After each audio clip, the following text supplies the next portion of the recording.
Putin কাকুর fan ফলোয়াররা কারা কারা আছেন একটা আওয়াজ দিতে পারেন। তবে এই লোকটার প্রতি আমার ভরসা আছে, বিশ্বাস করেন।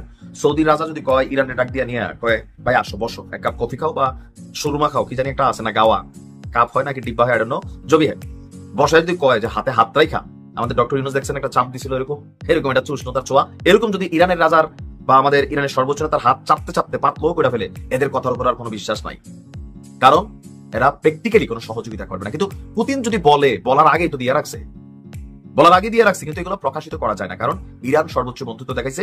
এবার রাশিয়া টেকনিক্যালি যে কাজটা করতেছে, যদি এটাতে সফল হয়, আমার মনে হয় যে ইরানের ইতিহাস নতুন করে লেখা হবে। ইসলির নাম নিশানা হয়তো ইতিহাসে ঠাঁই পাবে না, আমেরিকাও তারের মতো সোজা হতে হবে। সেটা হচ্ছে যে ইরানকে পারমাণবিক অস্ত্র সরবরাহ করতে প্রস্তুত রয়েছে শুধু রাশিয়া না, বেশ কয়েকটি দেশ। রাশিয়ার নিরাপত্তা পরিষদের ডেপুটি চেয়ারম্যান দিমিত্রি মেদভেদেভ, যিনি পুতিনের স্পোকার হিসেবে কাজ করেন, আপনার ইরানের পারমাণবিক স্থাপনায় মার্কিন বিমান হামলার পর রাশিয়ার সাবেক প্রেসিডেন্ট পুতিনের রাইট নাও সবচেয়ে কাছের ঘনিষ্ঠ মানুষ, তিনি বলছেন বেশ কয়েকটি দেশ ইরানকে এবার সরাসরি পারমাণবিক অস্ত্র সরবরাহ করতে প্রস্তুত। আর তুর্কি ভিত্তিক টিআরটি ওয়ার্ল্ড তারা এই তথ্য দিয়ে বলছে, বর্তমানে রাশিয়ার নিরাপত্তা পরিষদের যিনি ডেপুটি চেয়ারম্যান আছেন, তিনি বলছেন যে বেশ কয়েকটি দেশ ইরানকে সরাসরি তাদের পারমাণবিক অস্ত্র সরবরাহ করতে চায়। ইরানের লক্ষ্যবস্তু স্থাপনাগুলোতে ন্যূনতম বা কোনো উল্লেখযোগ্য ক্ষতি হয়নি। আমি প্রথম থেকে বলছি, প্রথমত ইরান প্রথমে তাদের টার্গেট থেকে জিনিসগুলো সরাই ফেলছে, ওই যে স্বর্ণ, আর দ্বিতীয়ত বাড়িঘরগুলো যেগুলো ক্ষতি হয়েছে, যেই বড় প্রজেক্ট চালায় ওইগুলোর সামনে ধরেন এই স্ট্রাকচারের যে খরচটা ওইটা বড় কিছু না, এটা রাশিয়া মনে করছে। তিনি বলছেন যে ইউরেনিয়াম সমৃদ্ধকরণ এবং সম্ভাব্য পারমাণবিক অস্ত্রের উন্নয়ন অব্যাহত থাকবে, সম্ভবত অব্যাহত থাকবে মানে ইরানকে আবার গ্রিন সিগন্যাল দিচ্ছে।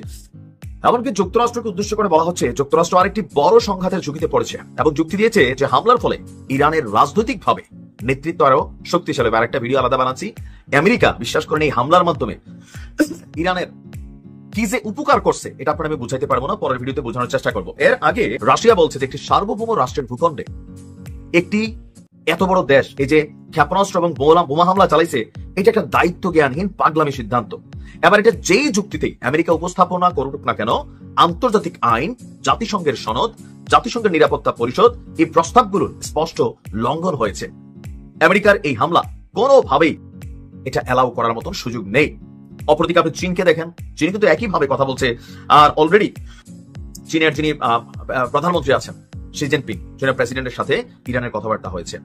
দেখুন আপনার এই বক্তব্যের পর, রাশিয়ার এই বক্তব্যের পর যতটুকু বক্তব্য সামনে আসছে যে রাশিয়া, চীন সহ উত্তর কোরিয়া সহ আরো বেশ কয়েকটি দেশ, এবং কি পাকিস্তানের নাম ওইভাবে এখনো আসে নাই, তবে কেউ কেউ বলছে তবে আমার জন্য পাকিস্তান দিবে না কারণ তারা বিপদে পড়বে। এটা ইরানের জন্য হিতে বিপরীতে হিত হইছে। তারা চাইছিল কি করতে, আর ঘটতেছে কি, বিশ্বব্যাপী ইরান সিম্পেথি পাচ্ছে, মানুষের কাছে ভালোবাসা পাচ্ছে। পুতিনকে ধন্যবাদ দিয়া দেন কাকু পাঠাইয়া, ডিব্বার তো অভাব নাই। পৃথিবীর সবচেয়ে বেশি পারমাণবিক বোমা কার কাছে? রাশিয়ার কাছে। দিয়া দিতে পারে কাকু চাইলে, হয়তো দিচ্ছে মনে হয় নাকি। আজকে যে নিউজটা দিচ্ছে ইরানের সক্ষমতার কোন লেভেল, যুদ্ধ তো চলতেছে, এর বাইরে সাইবার জগৎ ইরানের লেভেল দেখেন। নিরাপত্তার জন্য আমরা সবাই যখন ক্যামেরা বসাচ্ছি, ইসরায়েলের ঘরে ঘরে ক্যামেরা আছে, কিন্তু সেই ক্যামেরাই এখন ইসরায়েলের বড় শত্রু হয়ে গেছে। ইসরায়েল সরকার একটা কাজই করতে পারে, পুরো ইসরায়েলের যে প্রাইভেট কমিউনিকেশন নেটওয়ার্কিং আছে এগুলো বন্ধ করে দিতে হবে, কারণ ইসরায়েলিদের ঘরে থাকা সিসিটিভি ক্যামেরাটাই বা বাহিরে থাকা এইটাকে ব্যবহার করে যুদ্ধের বেলায় কাজে লাগাচ্ছে ইরান। আর এমন চাঞ্চল্যকর তথ্য দিয়েছে আপনার ইসরায়েল খোদ নিজে। ইসরায়েলের একাধিক সিসি ক্যামেরা হ্যাক করেছে ইরান, বলেন আলহামদুলিল্লাহ। এটা ভাই অন্যরকম লাগে। আমাদের বাংলাদেশও আছে সাইবার ভাইদের একটা টিম।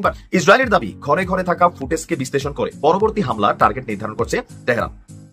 হামলার ক্ষয়ক্ষতি বিশ্লেষণ করতেও তারা ইসরায়েলিদের বাড়িঘরে ব্যবহৃত যে সিসিটিভি ক্যামেরাগুলো আছে সেগুলোর তথ্যই তারা বিশ্লেষণ করছে। ইসরায়েলি রেডিও চ্যানেলে সতর্ক বার্তা প্রচার করা হচ্ছে ইসরায়েলের জনগণের জন্য। এরই মধ্যে ইসরায়েলিদের দুর্বল পাসওয়ার্ড পরিবর্তন করার আহ্বানও জানিয়েছে নিরাপত্তা বিশ্লেষকরা। এই খবরে ইসরায়েলের জনগণের মধ্যে দেখা দিয়েছে নতুন করে উদ্বেগ, উৎকণ্ঠা এবং আতঙ্ক।